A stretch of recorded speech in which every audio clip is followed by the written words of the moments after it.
Coraline has just escaped from the eerie other mother, where everything about the house is mirrored, but different, and not in a good way.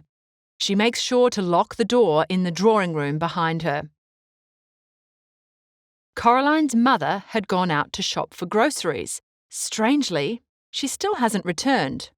Coraline fixes herself a sandwich for dinner and watches television into the night. She eventually goes to bed. In the morning, she goes into her parents' room and finds it empty. Strange. Shouldn't they be home by now? She eats canned spaghetti for breakfast and a block of cooking chocolate and an apple for lunch. It's not too bad. Coraline decides to visit Miss Spink and Miss Forcible for afternoon tea. When they ask how her parents are, Coraline tells them that they are missing and she is totally alone. Unfortunately, the gravity of this information doesn't register with Miss Spink or Miss Forcible at all. They continue to prattle on, oblivious to Coraline's worrisome situation. Hey team, just a reminder, if you like this video, please hit the subscribe button and ring the notification bell. It really helps the channel out, and our next upload could be on something taught in your next class. Thanks, and back to the video. Coraline leaves and walks to the supermarket to buy herself some essentials for dinner. Once she's back home, she draws herself a bath with too many bubbles in it. Sounds like a dream, right? Finally, Coraline seems to have the freedom that most children crave. But it doesn't feel right. In the middle of the night, Coraline wakes up and goes to her parents' bedroom once again, still sadly empty. The reality of their absence begins to sink in, and she begins to cry. But no one can hear her in the empty flat.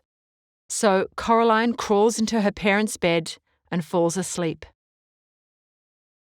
Coraline is woken in the early hours by soft paws batting at her face. It's the black cat, and he has a knowing look on his face. He seems to be everywhere, this little fellow. She asks him if he might know where her parents are, and he beckons for her to follow him.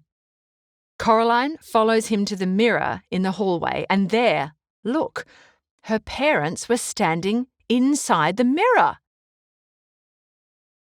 Alarmed, afraid, and fully awake now, Coraline calls out to them, but she can't hear their reply. Her mother breathes on the inside of the glass and scrawls a desperate message. They look like they're freezing.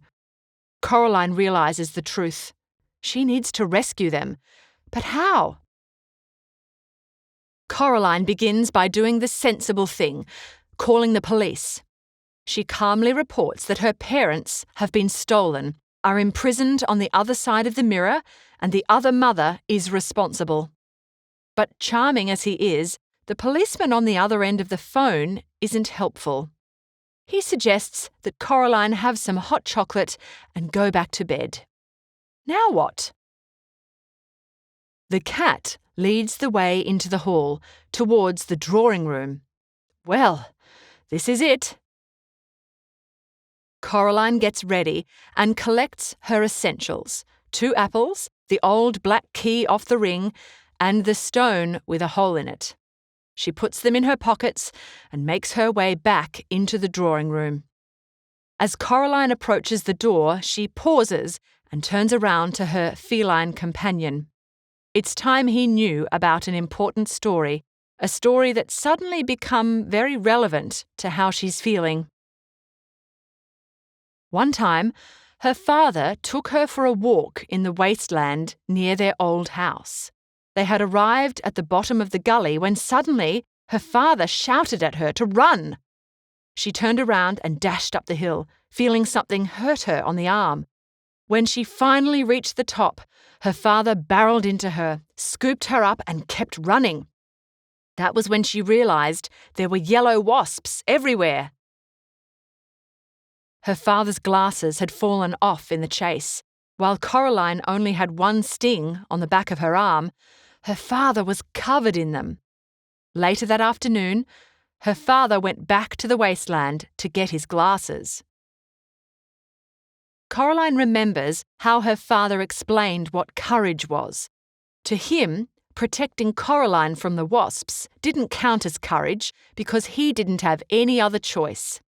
But to choose to go back to the wasp-filled area to get his glasses when he knew there were angry wasps around, that was courage.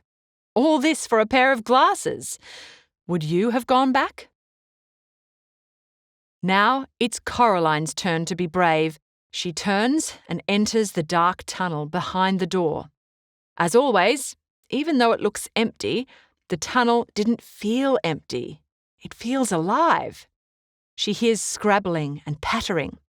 When she puts out her hand, Coraline feels a spider web brush her face. Gross! But that isn't the worst of it. There, in front of Coraline, is her other mother. Initially, Coraline is so desperate for her real mum that she doesn't realise it isn't her until she's well and truly embraced by the other mother. Her arms are cold. Coraline wastes no time in confronting her other mother about where her real parents are. Even though she feels very afraid, Coraline plucks up her courage and demands to have her parents back. Cunning and cruel as always, the other mother tries to discourage Coraline by showing her an image of her parents in the mirror. The vision shows them having just returned from a holiday without Coraline, and they look happier than ever. But Coraline doesn't buy it and tells her other mother that it's only an illusion. Her other mother displays a flash of anger, which is a dead giveaway that the image is a lie. Annoyed that Coraline isn't cooperating with her, the other mother decides to lock the drawing room door shut. Coraline is now trapped in the other house. Instead of freaking out, Coraline decides to go outside to think. There, the cat comes for a chat and encourages Coraline to challenge the other mother. Apparently, the other mother is the kind of creature that loves to play games. Ugh, what is she? Coraline retreats to her other bedroom and goes to sleep, pondering a challenge for the other mother. In the morning, Coraline wakes up feeling strange. It's the daytime, so Coraline decides to rifle through the clothes in her room to pick out her outfit of the day. It's a bit of a mishmash, but it will do. She's careful to pocket her apples from home and the stone with a hole in it. When she enters the kitchen, it's empty, so Coraline goes to look for her other father in his study. This morning he looks weird, as though he's a little less well-formed, like dough that has been left to rise too long. He tells Coraline that her other mother is out setting traps for pests. He's not referring to the rats, though. He's referring to the black cat. He also lets slip that the whole house is an illusion. Intrigued, Coraline decides to return to her old hobby, exploration. She tries the drawing room door again, and it's still locked.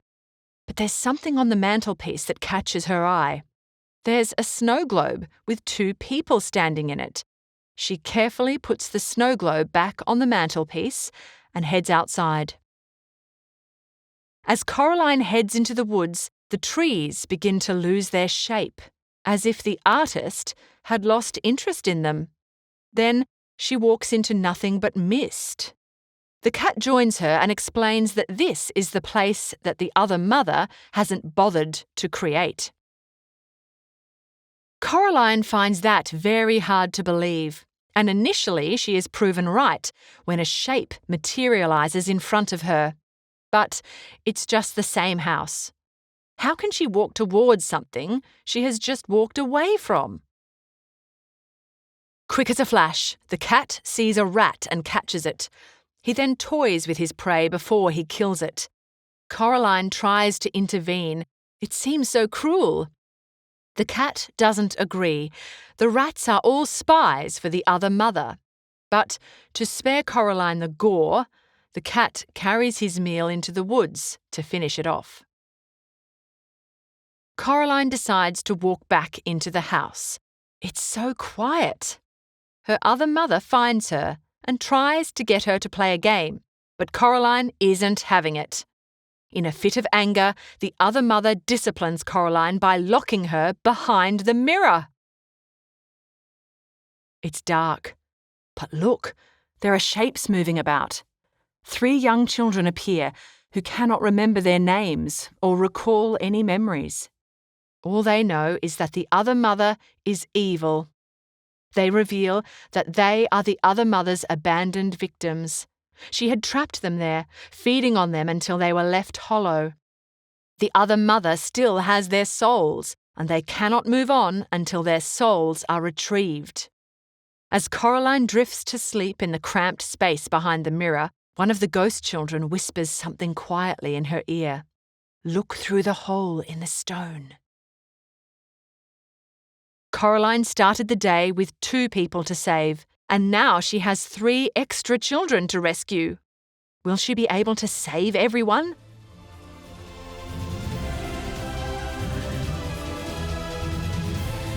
We hope you enjoyed this Schooling Online production. For more easy lessons, check out our other videos.